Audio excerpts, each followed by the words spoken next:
This is Scott Becker with the Becker Private Equity and Business Podcast.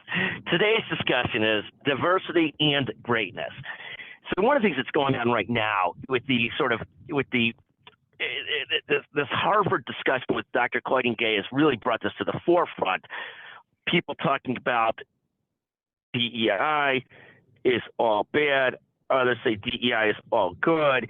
And the reality is diversity is important. It's just always thinking of this as diversity and greatness.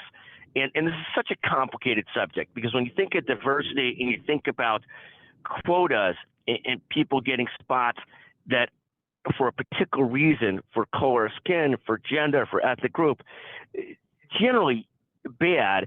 At the same time, diversity is so important to organizations, particularly in a world where customers, employees, people that we work with are of all different genders, colors, ages, issues, everything, races. It is so important to both embrace diversity and embrace greatness.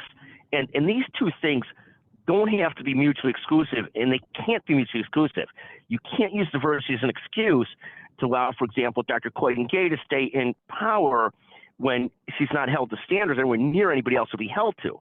At the same time, we can't lose sight of the fact that diversity and having a diverse workforce of men, of women, of color, of not color, of ethnic groups, and open to all those talent pools is so important.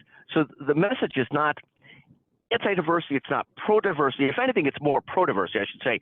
But it's always diversity and greatness. It's not diversity or greatness.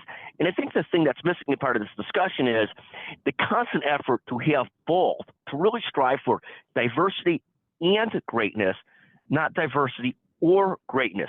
Diversity is diversity, equity, inclusion is a laudable and important concept as long as it's taken side by side with diversity and greatness, not diversity or greatness. And I think what people lose sight of sometimes is the other effort towards diversity as opposed to greatness, or the other effort towards just a very simplistic, formulaic-driven greatness.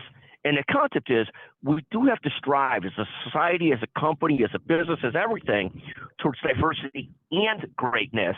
But the emperor has to have clothes. If you put people in positions of power who clearly don't meet the greatness test as well, then you've got trouble. So the real thing to look for is diversity and greatness, not diversity or greatness.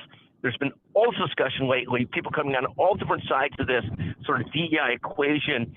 The situation with Claudine Gay has allowed those people that are anti-DEI to have the pulpit and say we have to get rid of DEI. And that's not the answer at all. The answer on all these things is somewhere in between. But the real things that we're looking for are a level of diversity and greatness, so that people have fair chances at everything, and we're still pursuing greatness as a society, as a company, as a nation, as a group, whatever you're doing. So what we look at is diversity and greatness, not diversity or greatness. Thank you for listening to the Becker Private Equity Business Podcast. Contact me anytime, 773-766-5322. Today's message is diversity and greatness. Thank you for listening.